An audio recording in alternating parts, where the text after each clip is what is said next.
भारत जिस तरीके से अब त्योहारों का समय आ रहा है और त्यौहार बनाने वाले हैं, पहले ही हमें ओलंपियंस ने और पैरालंपियंस ने एक त्यौहार मनाने का मौका दिया था, खासतौर पर पैरा ओलंपिक्स, जहां पर भारत ने ऐतिहासिक प्रदर्शन किया। टोक्यो के अंदर 19 मेडल जीतकर इतिहास दर्ज किया है और इन तमाम खिलाड़ियों से आईटीवी नेटवर्क ने लगातार बातचीत करी। टोक्यो से हम बात करते आ रहे थे और अब ये मौका मिला है कि हम इन खिलाड़ियों के साथ यहाँ पर अपने ऑफिस के अंदर मौजूद हैं, इनको यहाँ पर बुलाया है। सबसे पहले मैं स्वागत करूँगा गौरव खन्ना जी, जो नेशनल पैरा बैडमिंटन के कोच हैं। पारुल हमारे साथ मौजूद हैं। पारुल ने बेहद शानदार प्रदर्शन किया था टोक्यो पैरालंपिक्स में।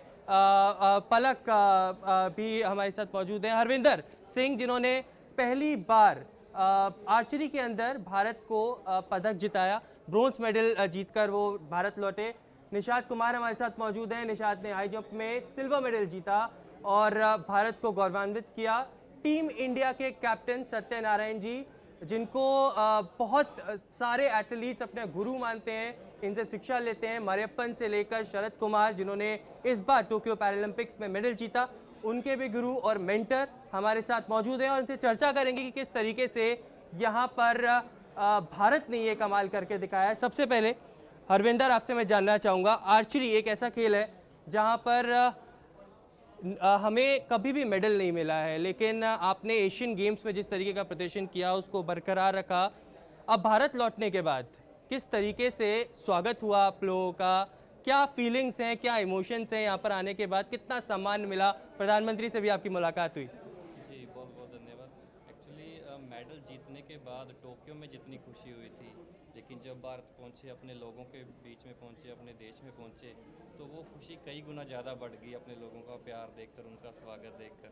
और मुझे उम्मीद है कि मेरा ये पहला मेडल है पैरा आर्चरी में या आर्चरी में देश के लिए, तो आगे आने वाले समय में ये मेडल और ज़्यादा मोटिवेट करेगा, आने वाले जो आर्चर्स हैं उनको और ज़्यादा प्रेरणा देगा। निशाद, सिल्वर मेडल आपने जीता है, कुछ सेंटीमीटर से आप चूक गए थे। जितना स्वागत आपको भारत में आने के बाद मिला यहाँ पर, कितनी खुशी आपको महसूस हो रही है? और सबसे बड़ी बात कि हाई जंप में हमारे देश को 3 मेडल्स मिले हैं, कितना क्या कहेंगे आप इस पूरे भावनाओं? पहले तो मैं थैंक्स करना चाहता हूँ आपका पूरे देश का। तो मुझे उम्मीद नहीं थी कि मेरा सिल्वर मेडल आएगा, और जो कोच साहब को भी मुझसे उम्मीद नहीं थी कि इसका सिल्वर मेडल आएगा, पर जो मेरे ट्रेनिंग होती है जंप का, तो उससे हम कुछ और उम्मीद लेकर चल रहे थे कि अच्छा जंप लगेगा। तो अच्छा जंप था हमारा और खुशी हमको मेडल लेकर, और इतने नहीं सोच रही कि इंडिया आकर इतना प्यार मिलेगा एयरपोर्ट पर या सीधा खेल मंत्री से मिलेंगे।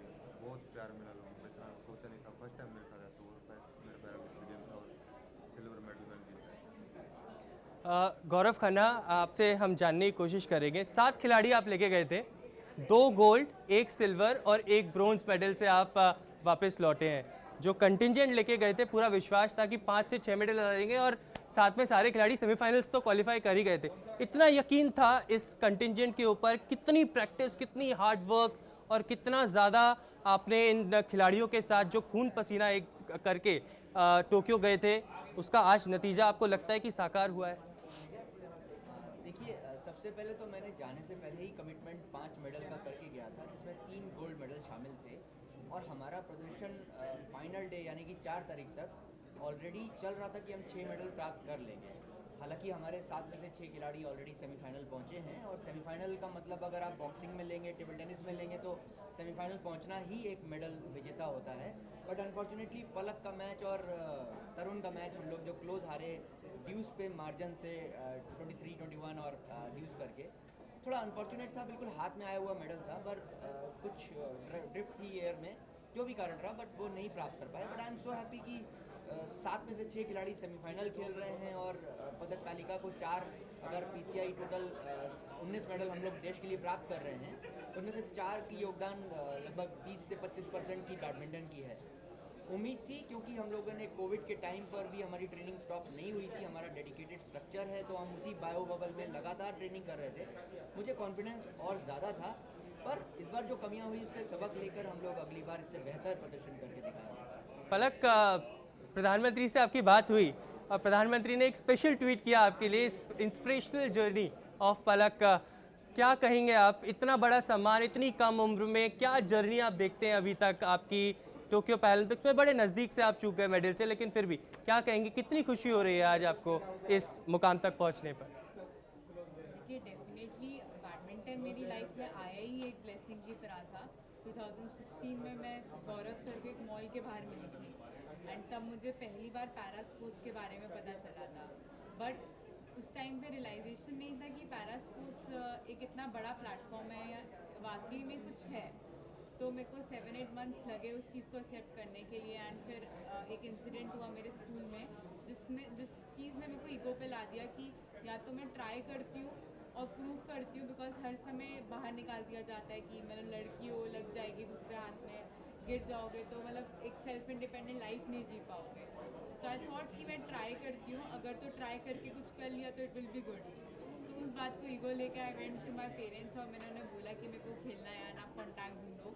तो वो लोग कॉन्टैक्ट भी हो चुके हुए थे सर का, तो फिर से रिकनेक्ट हुए सर से and then I started with my journey racket पकड़ने से 2017 में लखनऊ में एंड फिर वहीं से जर्नी चलता गया।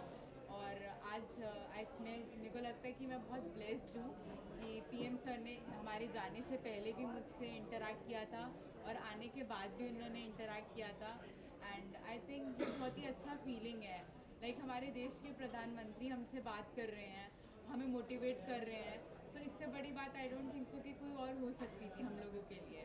एंड उनके मोटिवेशन ने आई थिंक पैरा स्पोर्ट्स को, इस पैरालंपिक्स को एक नेक्स्ट लेवल पे ले गया है।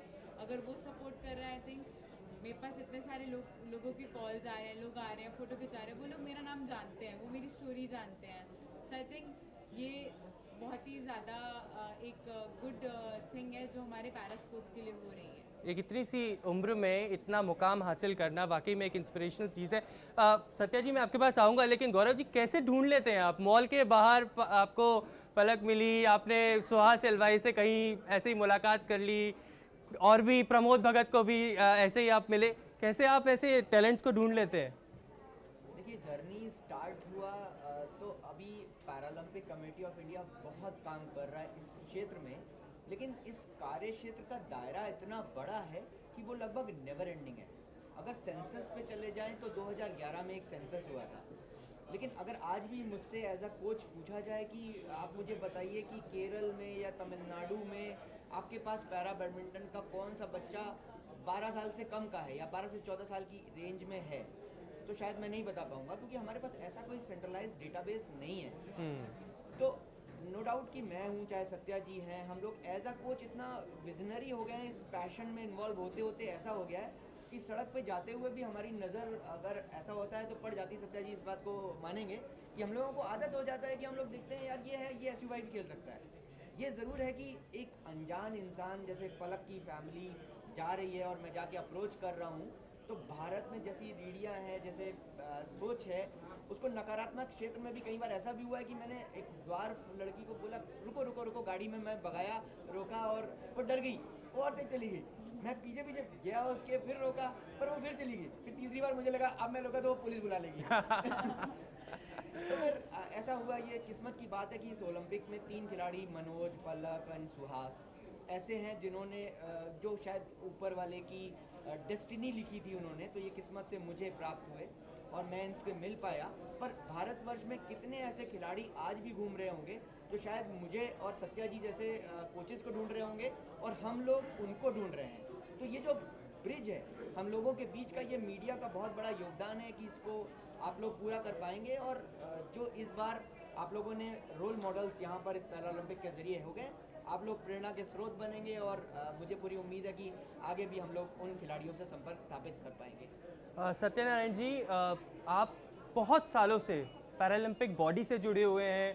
पैरालंपिक को किस तरीके से डिस्ट्रिक्ट लेवल पर, ग्रास रूट लेवल पर लेकर जाना है, कैसे टैलेंट हंट करना है, कैसे बच्चों को तराशना है, आप उस चीज़ में खास तौर पर जुड़े हुए हैं। और आपने फिर सुनहरे सितारे भी दिए हैं देश को, भले वो शरद कुमार की बात की जाए, भले वो निषाद की बात की जाए, भले मरियप्पन की बात की जाए। किस तरीके से पिछले कई सालों से जो चेंजेस देख रहे हैं आप, जो भारत के पैरालंपिक बॉडी में चेंजेस आए हैं, क्या देख रहे हैं कि आगे चलकर भारत का एक सुनहरा सुनहरे पल आने वाले हैं? मैं 2011 से जोड़ा है पैरा ओलंपिक में। मेरा फर्स्ट मैच एथलीट को सेलेक्ट करने का टाइम में हम बहुत ध्यान देना पड़ता है। उसका साथ साथ उसको कौन सा इवेंट में सेलेक्ट होता है वो देखना पड़ता है।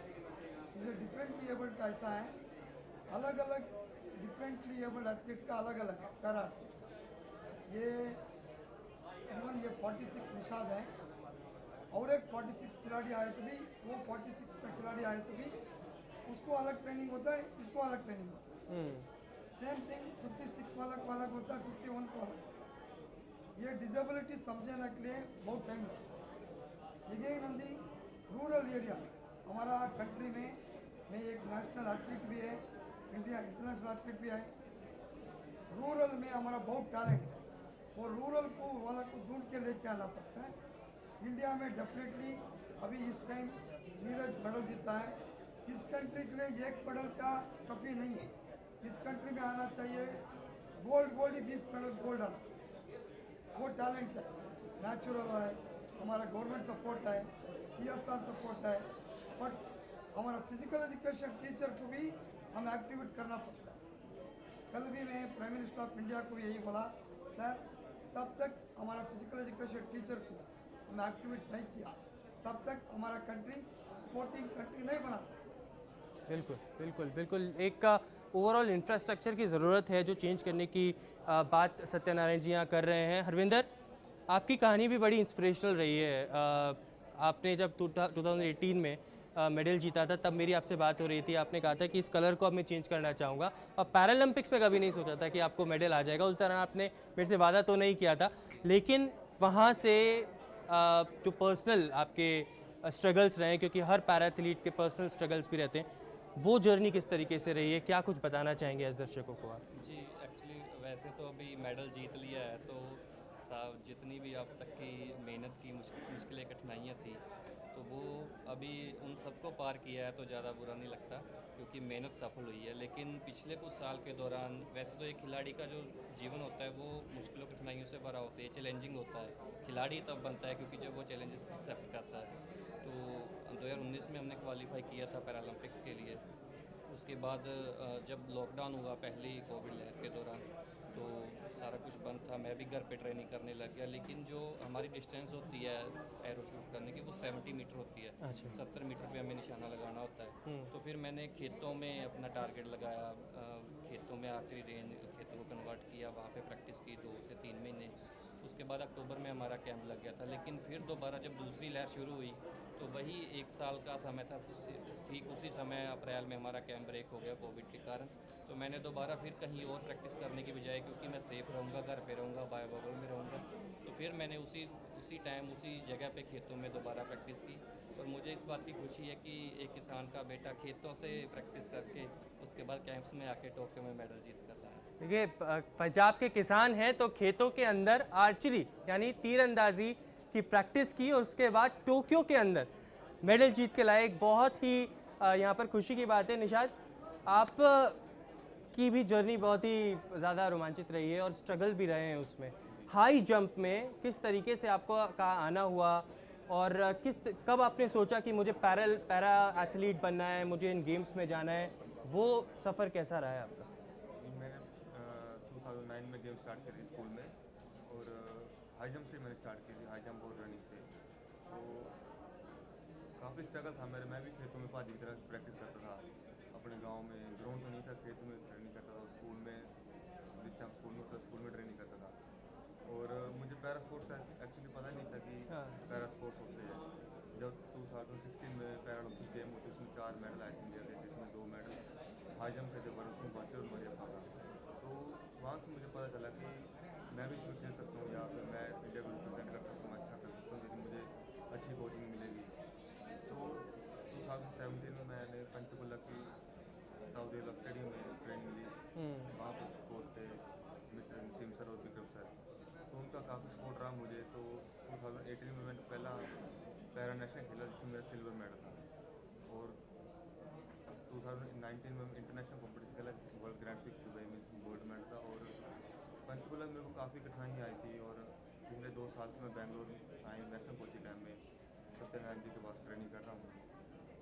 काफ़ी अच्छा लग रहा है अभी। गौरव सर, आपसे जानना चाहूँगा क्योंकि लगातार जब पैरा बैडमिंटन की बात की जाए तो आपसे तो मैंने बहुत पहले भी बात करी थी। लखनऊ के अंदर आप एक अपना पर्सनल कैंप इस्टेब्लिश करते हैं, बच्चों को बुलाते हैं, वहाँ पर ट्रेनिंग देते हैं और ना केवल सिर्फ आप पैरा ओलंपिक्स को ध्यान में रखते हुए करते हैं बल्कि उनको तैयार, उनको ग्रूमिंग करने के लिए भी आप उनको कोचिंग देते हैं।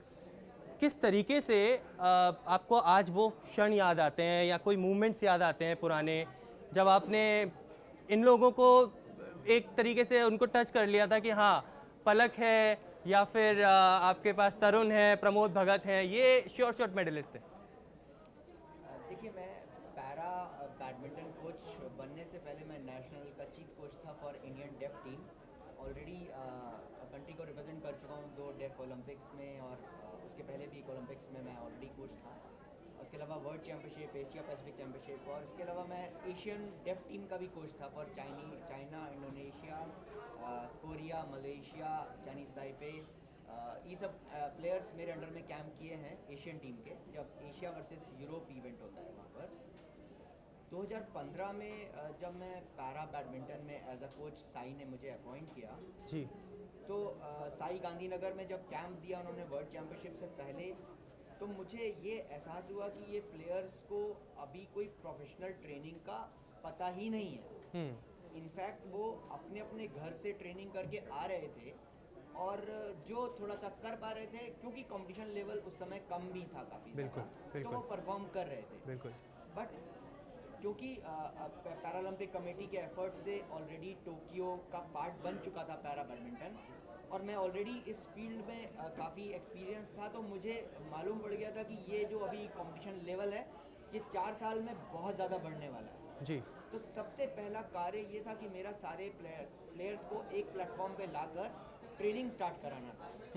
अब ट्रेनिंग स्टार्ट कराने के लिए उस टाइम कुछ और इश्यूज थे, तो हमारे पास कोई फेडरेशन का भी उस टाइम कंस्ट्रेंट था काफ़ी ज़्यादा।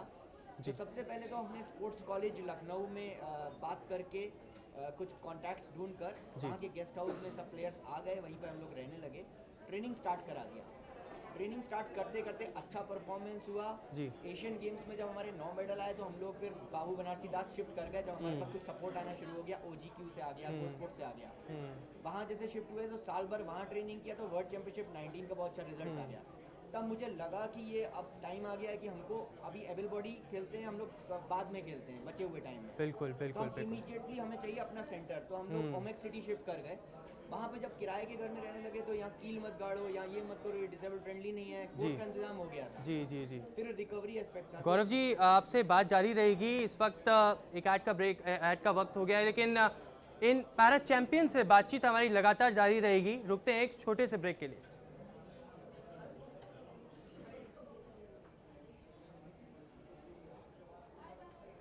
वो चार बार मेरे को बोल चुके थे ऐड हो गया, इंटरप्ट करवा।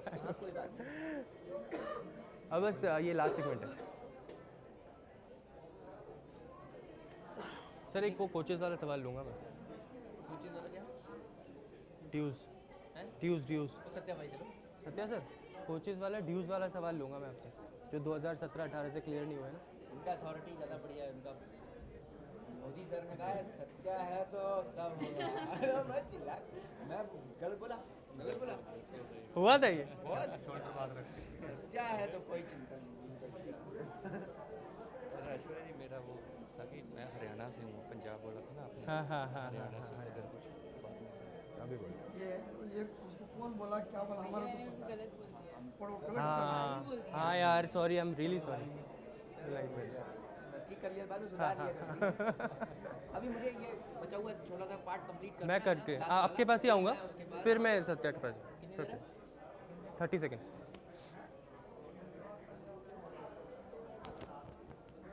सत्या भाई बढ़िया से सोच लो इसको बोलना। अच्छा, कोचेस वाला कि हमने हमारे देश के अंदर कोचेस को ड्यूज़ जो 2017-18 से पेंडिंग है। ड्यू भी बोलेगा, नॉट ओनली ड्यू का साथ साथ सोशल जस्टिस का भी बोल देना। रिकग्निशन चाहिए, रिकग्निशन देना, अप्रिसिएशन चाहिए। ये तभी को हीरो को रेस्पेक्ट करो, हीरो फायदा होता है। कोचेस को रेस्पेक्ट करो, कोच बनता है। ठीक है, ये रिकॉग्निशन फैमिली के लिए ज़रूरी है, समाज के लिए ज़रूरी है। क्या करते हो, मजाक उड़ाते हो लोग। क्या करते हो? Not only question of money, question अलग से पूछूंगा ये कि जो अभी माइंडसेट के अंदर कितना चेंजेस आए हैं लोगों के डिसेबिलिटी को लेकर, ये सब कुछ। पूरा अभी कैसा करना क्या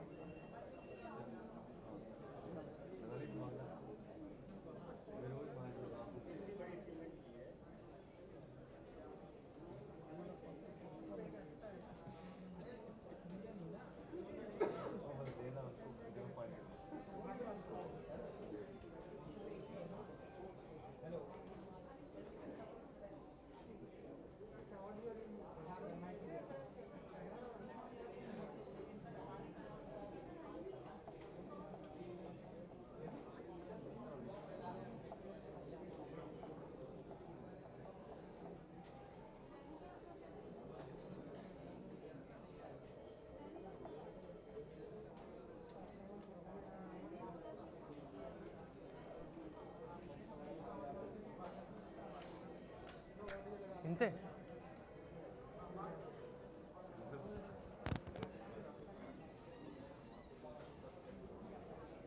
ठीक है, तारीफ हो गई बहुत, तारीफ कोचेस की। ठीक है, तो मैं इनसे पहले सवाल कर लूँगा। उधर का माइक का कुछ गड़बड़ है शायद, मैं इनसे सवाल करके फिर आपके पास आऊँगा। और इनसे अच्छा, प्लीज़ एक बार कुछ माइक टेस्ट कर दीजिए, ठीक है? ओके ओके सर, आप कुछ बोल दीजिएगा। ठीक है,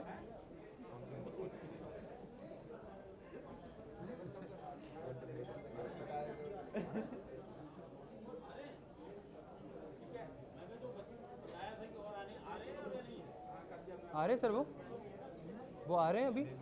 शरद नहीं आ रहे। गौरव सर एक बार ऑडियो चेक कर दीजिए। हेलो, चेक चेक 1 2 3 बोल रहे हैं, ठीक है।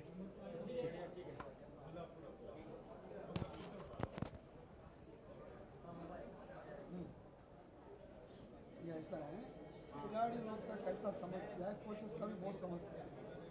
क्या समस्या है? एक काम करना, उसका लीव नहीं मिलता है। See you are also having lot of hurdle. इसका साथ साथ परमिशन को ग्राउंड को नहीं मिलता है। इन टाइम में एथलीट को भी कन्विंस करके लेके आना पड़ता है, क्योंकि फिर इसको डांटेगा, ये गुस्सा होकर बैठेगा, फिर लेके आना पड़ता है। हाँ, लेकिन इसका साथ कुछ समस्या आता है, वो भी क्लियर कराना पड़ता है। बहुत सारा, तो सब कुछ होने के बाद भूल जाता है। ये बहुत काम है। सब नहीं कुछ। सर पानी पिएंगे? पानी अभी नहीं, पानी पिए, पानी नहीं, पानी एक दे देना पानी। Ivan, Girish Shah is my student, 2012, only one gold medal, one silver. गौरव आपको मैं लंदन में मिला, इधर मिला, इधर हांजो एशियन गेम कोरिया में। कोरिया में इंचार्ज।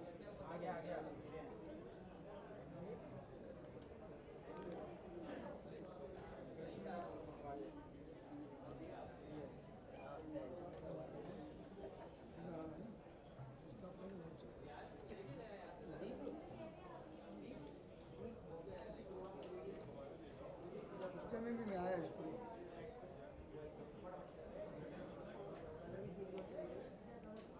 कितनी देर में आ रहे हैं हम? और सत्य एक चीज़ और, ये जैसे प्लेयर्स का अपने आप अर्जुन अवार्ड हो जाएगा, तो सब कुछ अपने हो जाएगा, कोचेस पहले अप्लाई करेगा, छुट्टी लिखेगा। इधर भी ऐसा आपके गुरुद्वारा जाने के लिए कितना मेहनत करना पड़ा? सुनो, अप्लाई करना ही करना एक्चुअली अवार्ड को अप्लाई नहीं करना चाहिए रियल में शुड नॉट अप्लाई। बट क्या है, 2-3 ऐसा इंसिडेंस हो गया, आई डोंट वांट अवार्ड। तो अप्लाई करने के बाद भी चेंज करना पड़ रहा है, अप्लाई तो हो चुका है। बोलना नहीं है, चेंज करना पड़े, चेंज करता बोल के बोलना नहीं, हमारा खुद का बेइज्जती हो जाता है। बात है,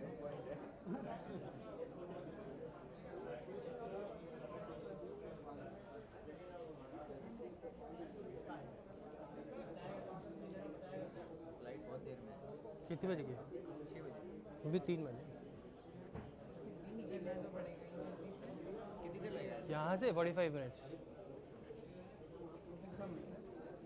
कितने टाइम लगेगा? अभी आधा घंटा और 30 मिनट बस, इसके बाद लास्ट सेगमेंट है। आपका क्या फ्लाइट है? कब जाओगे? मैं एक्चुअली फ्लाइट टिकट ही बुक नहीं किया, अभी नहीं कराया? कल सुबह का करेगा नहीं तो रात को करना। नहीं दूसरा काम निपटा है।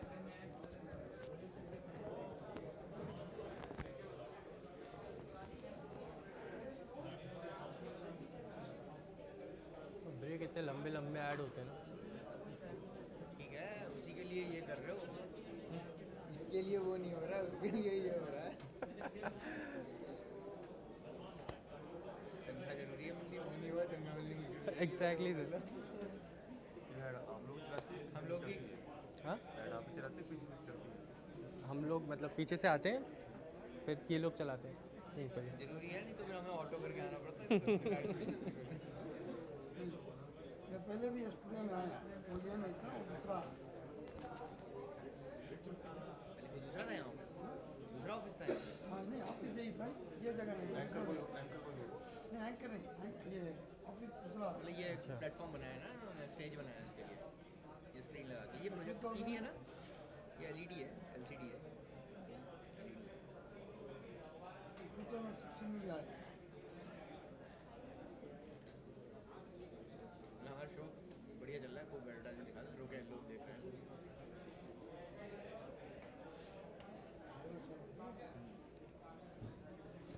इसके बाद ना अगर कोई आपको बोले ना रुकने को, तो बोलो फ्लाइट है, हम लोग निकल रहे हैं ना, ये शायद हो रहा है। हाँ? कोई और बोलेगा अगर आपको, क्योंकि वो रीजनल वाले ना, रीजनल वाले उनको मना करो।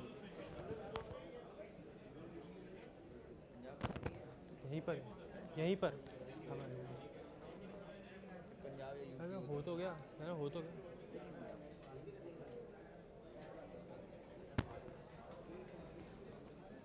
बस बस बस आ गए।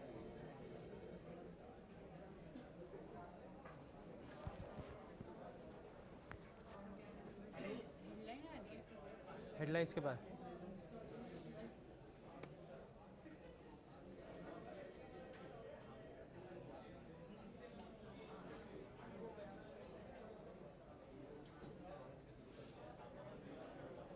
काय का टिकट काट रहे हैं? काय का नॉमिनेशन हाँ? काय का नॉमिनेशन फाइल कर रहे हैं? किसने, ये लोग काय का नॉमिनेशन चल रहा है? किसने नॉमिनेशन भरा था? कौन सा इलेक्शन? कहाँ पर? ये टीवी में आ रहा है, ये नॉमिनेशन हो गया, ये नॉमिनेशन भरा। Stand by.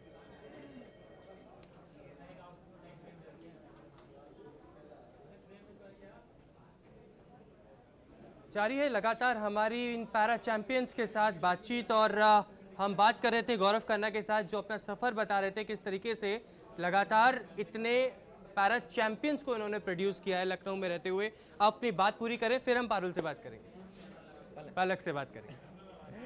जैसे आपको बताया कि हम लोग जब ओमेक्स सिटी शिफ्ट कर गए तो किराए के 4 कोर्ट का हमने इंतज़ाम कर लिया, जिसमें 2 सिंथेटिक कोर्ट थे और वुडन कोर्ट थे, थोड़े से ख़राब थे बट अरेंज कर लिया हमने, और पैरालंपिक कमेटी ने हमको थोड़ा सपोर्ट किया उसमें। बाद में लेकिन हम जैसे ही मकान में शिफ्ट हुए तो मकान मालिक व्हीलचेयर एथलीट्स भी हैं, डिसेबल फ्रेंडली घर नहीं है, यहाँ मत करो, कील मत काटो। तो हम लोगों ने सबसे पहले सोचा कि अब हमको चाहिए रिकवरी एस्पेक्ट, तो हमने एक छोटा सा, सबने मिलके एक छोटा सा लोन लेकर एक जगह लिया। वहाँ पे नीचे एथलीट रहते हैं, मनोज प्रमोद एक कमरे में, कृष्णा सुकांत एक कमरे में, और पलक भी उसी मोहल्ले में, उसी कॉलोनी में। वहाँ पे gym, sauna bath, steam bath, ice bath, jacuzzi, hydrotherapy, massage room सब बना दिया। कुक्स वहीं रहते हैं, फिजियोज वहीं रहते हैं। तो पैंडमिक में जब लॉकडाउन भी स्टार्ट हो गया तो हम लोग नहीं रुके, क्योंकि हमारा एकेडमी अपना हो गया था, हम लोग अपना रहने का जगह था, और एक बायो बबल में भी कंटिन्यूड द ट्रेनिंग। बाद में स्पोर्ट्स अथॉरिटी ऑफ इंडिया ने वहीं पर हमारा कैंप भी ऑर्गेनाइज कर दिया। तो वी वर फॉर्चुनेट कि हमारे पास एक ऐसा एकेडमी आज की डेट में हो गया है। और जैसे आपने बोला कि आने वाले बच्चों के लिए, हाँ मेरे पास इस समय 10 छोटे बच्चे हैं जो इंक्लूडिंग पलक, जो कि अभी वर्कआउट कर रहे हैं, और पैरालंपिक कमेटी ऑफ इंडिया अभी तैयारी कर रहा है एशियन यूथ गेम्स की in the month of December. और मुझे पूरा विश्वास है कि मेरी पदक तालिका इसमें भी अच्छी खासी होगी बैडमिंटन की। पलक, आपसे जानना चाहूँगा, क्योंकि अब भारत 19 मेडल जीत चुका है, पैरालंपिक के लिए अवेयरनेस है, डिसेबिलिटी के लिए अवेयरनेस है खासतौर पर, इतनी कम उम्र में जितना भी आपने इंटरनेशनल टूर्स किए हैं, एक्सपीरियंस जितना आपको मिला है, आपको लगता है कि अब लोगों का माइंडसेट चेंज हुआ है डिसेबल्ड लोगों के लिए, एथलीट्स के लिए, और एक्सेसिबिलिटी अब और भी ज़्यादा बढ़ी है? यस डेफिनेटली मुझे लगता है जैसे day by day sport rise कर रहा है, para sports is rising day by day और बहुत सारे चेंजेस आ रहे हैं एंड इसी चेंजेस के कारण आई थिंक सोसाइटी ने अब बहुत ही अच्छा रोल भी प्ले करना शुरू कर दिया है। उन्होंने पैरा स्पोर्ट्स को फॉलो करना शुरू कर दिया है। लाइक मेरे को बहुत सारे लोग like they know bye story and कितने सारे media is covering it so well कि इतने सारे फ़ोन कॉल्स आते हैं कि आप पे मूवी होनी चाहिए, आपकी मूवी की plannings of story journey and inspiration, ताकि और यंगस्टर्स एंड और देश के लोगों को पता चले।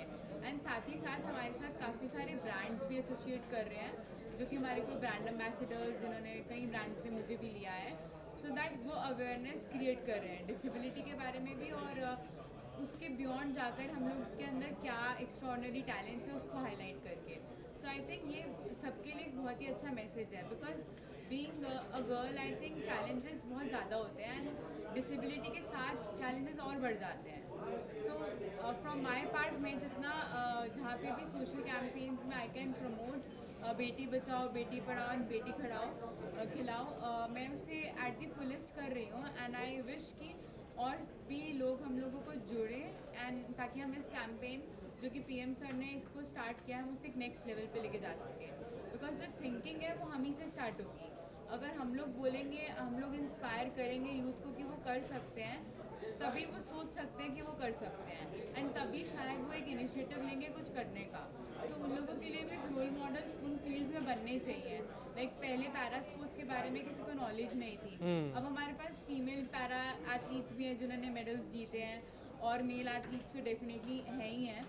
सो अब वो एक सेट मार्क बन गया है कि हमें भी वो करना है एंड उन्होंने करा तो हम भी कर सकते हैं। सो आई थिंक ये बहुत बड़ा चेंज है। ये बहुत ज़रूरी भी है क्योंकि जब भारत 19 मेडल जीत के आता है और भारत के अंदर इस तरीके की अवेयरनेस ना हो, इक्वालिटी के तरीके से हम पैरा एथलीट्स को ट्रीट नहीं करें, तब तक वो वाकई में आगे नहीं बढ़ सकते और ये चेंजेस आना बहुत ज़रूरी है। हरविंदर, आपसे जानना चाहेंगे कि किस तरीके से जब आपने स्कूल में, जब आपने कॉलेज के अंदर ये ट्रेनिंग प्रोसेस शुरू किया था, आपने बोला था कि आपके कॉलेज के अंदर क्योंकि आर्चरी का एक स्टेडियम था तो आपने वहाँ पर जाकर ये ट्रेनिंग शुरू करी। क्या कुछ हर्डल्स आए, क्या कुछ दिक्कतें आई उस दौरान एक पैरा एथलीट होने के नाते? जी 2012 में क्योंकि मैंने आर्चरी देख रखी थी, पंजाब यूनिवर्सिटी में ग्राउंड था, तो जब ओलंपिक्स में तीरंदाजी के मैच देखे तो मुझे पता था कि मुझे कौन सी जगह जाना है और अप्रोच करना है।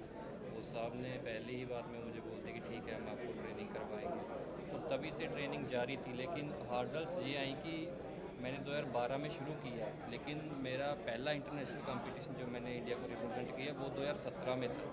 तो ये जो 5 साल कहने में तो 5 साल, लेकिन मुझे पता है वो 5 साल कैसे निकले होंगे, स्ट्रगल करते हुए, सीखते हुए, हारते हुए। क्योंकि बीच में एक समय ऐसा भी था कि मैं इंडिया टीम के लिए सिलेक्ट नहीं हो पाता था, नेशनल में नहीं, और सिलेक्शन ट्रायल्स होते थे तो मैं लास्ट पे होता था। 2015 के लास्ट में मैंने गेम छोड़ने का निर्णय लिया था, लेकिन मेरे कोच साहब जीवनजोत सिंह तेजा और गौरव शर्मा जी, तो जीवन सर ने मुझे दोबारा मोटिवेट किया कि आपको गेम नहीं छोड़ना। उन्होंने मेरा इवेंट चेंज किया, पहले मैं कंपाउंड करता था, फिर रिकर्व पे शिफ्ट हुआ। रिकर्व पे आती पहले साल में मैंने नेशनल मेडल जीते और उससे अगले साल मैंने अंतर्राष्ट्रीय टीम में जगह भी नहीं, और तब से ये आर्चरी का सफर जारी है। तो मेरा कहना वही है कि अगर किसी भी हम छोटी सी बात पे निराश हो जाते हैं, अगर मैं उस टाइम आर्चरी छोड़ देता तो शायद आज मैं ये पैरा एशियन गेम्स का गोल्ड मेडल और पैरालंपिक्स का ब्रॉन्ज मेडल नहीं जीत पाता। तो मुश्किलें तो ज़िंदगी का एक हिस्सा होती हैं, वो समय एक सा नहीं रहता। आज कोई अगर ख़राब समय है तो वो ज़रूर गुजरता है, जैसे हर रात के बाद उजाला होता है। तो हमें किसी भी मुश्किल से नहीं घबराना चाहिए और डटकर सामना करना चाहिए। बिल्कुल बिल्कुल, यही इंस्पिरेशन स्टोरीज़ हर पैरा एथलीट अपने साथ लेके चलता है। निशाद, इतनी छोटी उम्र में, इतने कम उम्र में आपने इतना बड़ा जो मुकाम हासिल किया है और उसके बाद प्रधानमंत्री नरेंद्र मोदी का आपके पास वहाँ पर फ़ोन कॉल आता है, आप उनसे बात करते हैं, क्या वो क्षण थे, क्या इमोशंस थे? और फिर जब आपने प्रधानमंत्री से उनके घर पर जाकर मुलाकात करी, 7 लोक कल्याण मार्ग, वहाँ पर क्या कुछ बातचीत हुई आपकी उनसे? जिस टाइम मैं कॉम्पिटिशन खेल कर बाहर आया तो मुझे भी नहीं पता था कि प्रधानमंत्री जी मुझसे बात करेंगे। तो जैसे मैं बाहर आया तो सर ने बोला कि प्रधानमंत्री जी आपसे बात करना चाहते हैं, अभी फ़ोन आ रहा उनका। तो मुझे सोच से लगे यार मैं क्या बोलूँगा उनको, कैसे क्या बात करूँगा, तो समझ नहीं आ रहा उस टाइम क्या करूँ मैं। तो सर ने बोला बोल रहे तो शांति से खड़ा होने पहले। तो उनसे बात हुई तो उन्होंने बताई थी मेरे को कि शाहजी आपको बहुत बहुत बधाई जो आप हमने आपसे उम्मीद लगा के आपने वो किया है, और पूरा देश आपको, पूरा हिमाचल आपकी इस अचीवमेंट का, विजय का जश्न मना रहा है। बहुत अच्छा लगा मुझे कि PM सर ने मुझसे बात की और इतनी बधाई दी। और कल हम जैसे जाकर आए तो उस टाइम भी सर ने बहुत अच्छा हमारे प्यार दिया, बहुत अच्छा लग रहा था। देखिए, प्रधानमंत्री का खुद इन पैरा एथलीट्स को फ़ोन कॉल जाना और पर्सनली घर पर इतना समय बिताना एक बेहद मोटिवेशन का काम करता है। सत्यनारायण जी, एक बीच में बड़ी चर्चा चली थी पैरा कोचेस को लेकर कि लगातार मेहनत करते हैं एथलीट्स के साथ, दिन रात एक करते हैं, टैलेंट निकालने की कोशिश करते हैं, लेकिन फिर भी पैरा कोचेस को, पैरा सपोर्टिंग स्टाफ जो होता है, उनको वो ड्यूज़ नहीं मिल पाते हैं टाइम टू टाइम, उनको वो इंफ्रास्ट्रक्चर की कमी महसूस होती है। शायद 2017 और 18 से अभी तक पैरा कोचेस के ड्यूज़ क्लियर नहीं हुए, जहाँ तक मैं जानता हूँ 15 से नहीं हुए बैडमिंटन के। क्या लगता है आपको, कहाँ पर चेंजेस होने की ज़रूरत है? से कोई भी सम्मान देता है, रिकग्निशन देता है, जितना जल्दी देता है उतना अच्छा है। और लेकिन ऑलवेज रिकग्निशन वो मांगने का चीज़ नहीं, वो देने का चीज़ होता है। एंड और क्या, हमारा गवर्नमेंट में कोई भी ऑफिशियल वर्क करता है, MOS में, इवन दूसरा जगह में काम करता है, ये लोग ये नहीं सोचना चाहिए ये लोग हम लोग ऐसा मुफ्त में दे रहा बोल के सोचना नहीं चाहिए। ये दिस इज़ रिकग्निशन बनी है। एंड लेकिन ये लोग भी मेडल लेके आने के लिए खिलाड़ी का लोग के साथ काम किया है, और ये लोग भी पार्ट ऑफ द मेडल है। एक मेडल लेके आने के लिए सिर्फ कोच का साथ साथ फिजियो, डॉक्टर, सपोर्टिंग स्टाफ सब लोग काम करने का बाद में ही मेडल लगता है। कोच का भी बहुत काम किया है, उसको इवन 2014 से 2 टाइम पॉलिसी चेंज किया, बट उसका बाद में para athletics coach, even badminton para coach, even कोई भी मेडल लेके आए अभी तक कैश अवार्ड नहीं मिला। हम लोग एक टाइम नहीं है 10 टाइम हम रिक्वेस्ट किया गवर्नमेंट को, इवन सेक्रेटरी लेवल तक हमारा सेक्रेटरी रिक्वेस्ट किया है, प्रेसिडेंट रिक्वेस्ट किया है, but is not on the much materialize नहीं किया। फिर भी हम लोग काम करना चाहता है। बस अवार्ड से भी इम्पोर्टेंट क्या है, पैशन है। फैशन। लेकिन ये खिलाड़ी का ज़िंदगी है, हमारा साथ खिलाड़ी का ज़िंदगी भी जोड़ जाता है। ये खिलाड़ी कितना टेंशन सहता है, उससे भी ज़्यादा टेंशन हम लेना पड़ता है। इवन हम लोग, हमारा फैमिली का कुछ लोग से भी लड़ जाता है, इसलिए लड़ जाता है, अरे पूरा दिन भर कोचिंग चला जाता है, एक शादी में नहीं आता है, घर में फंक्शन में नहीं आता है, तुम your life is become coaches also बहुत हडल क्रॉस करना पड़ता है। मैं ये रिक्वेस्ट करता है गवर्नमेंट से, कोई भी चीज़ करना चाहता है इन टाइम में करो, रिकग्निशन कैश अवार्ड कुछ भी है टाइम पर करना चाहिए टाइम पे लोगों करना को। है। क्या होता है, खिलाड़ी लोग को इन टाइम में दे देता है, कोचेस को इन टाइम में नहीं देता है। इसलिए नहीं देता है, हम लोग इतना ज़्यादा डिमांड नहीं करते, इसलिए डिमांड नहीं करता है, हमारा उम्र का हिसाब से डिमांड अच्छा नहीं है। नहीं, बिल्कुल, लेकिन कोचेस की जो मेहनत होती है, कहते हैं कि गुरु के वजह से ही कोई शिष्य उभर के आता है, और इन कोचेस को भी उतना ही जो ड्यूज़ इनके पेंडिंग हैं, वो जो मांग उठी थी बीच में, वो सरकार से उठाई भी। लेकिन कल जब प्रधानमंत्री से बात हुई, गौरव जी आपने भी काफ़ी लंबे अरसे के साथ पैरा एथलीट्स के साथ जो समय बिताया है, कहीं ना कहीं चेंज तो हो रहा है इंफ्रास्ट्रक्चर। दीपा मलिक खुद एक खेल Ratna para athlete, Paralympic champion रही हैं, मेडलिस्ट रही हैं, अब वो प्रेसिडेंट बनती हैं। प्रधानमंत्री का खुद इन्वॉल्वमेंट होता है, आप तो वहाँ मौजूद थे जब फ़ोन कॉल्स आ रहे थे प्रधानमंत्री के, आपने भी बात करी थी, शुभकामनाएं दी थी। इंफ्रास्ट्रक्चर में चेंजेस आ रहे हैं, स्पोर्ट्स मिनिस्ट्री ने भी काफ़ी ध्यान दिया है। आपको लगता है कि ये एक आगे सही रास्ते पर भारत का पैरा स्पोर्ट्स जा रहा है? देखिए, स्पोर्ट्स कल्चर का बात करते हैं तो रियल मायने में स्पोर्ट्स कल्चर डेवलप हो रहा है। मैं ये नहीं कहूँगा कि डेवलप हो चुका है, डेवलप हो रहा है।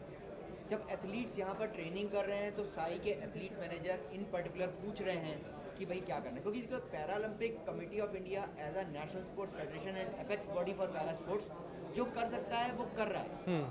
बट बियॉन्ड दैट कॉरपोरेट्स का ध्यान जो जो OGQ है, गो स्पोर्ट्स है, वेल्सपन है, सिंपली फाउंडेशन है, काफ़ी फाउंडेशन आ रहा है और भी बहुत सारे होगा, वो आ रहा है जो खिलाड़ियों को पहले से सपोर्ट कर रहा है और उस साइकिल की ओलंपिक्स की बात सोच रहा है।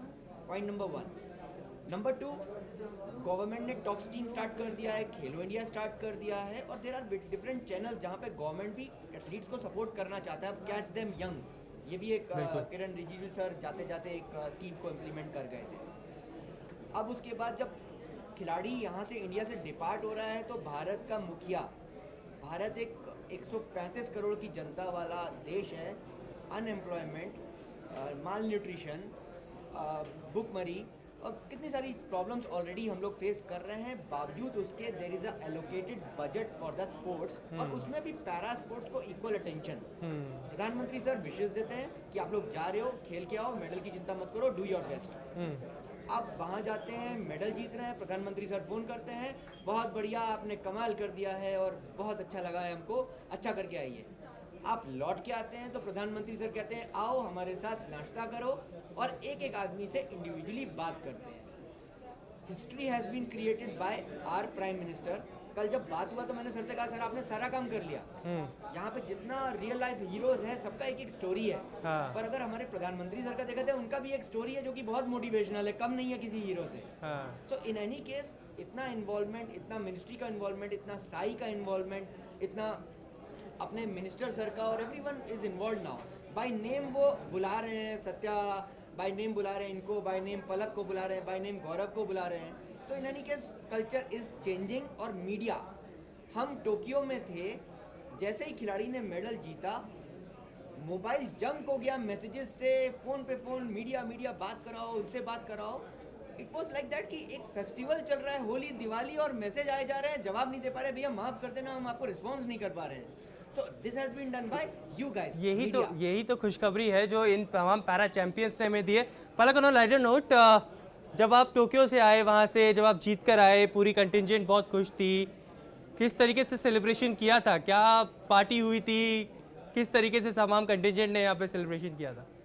नहीं, definitely like the things have change. जैसे हमारा कंटिजेंट पैरालंपिक्स से वापस आया तो एयरपोर्ट पे एक अलग ही एक आई वुड से कि अलग ही जोश था वेलकम का।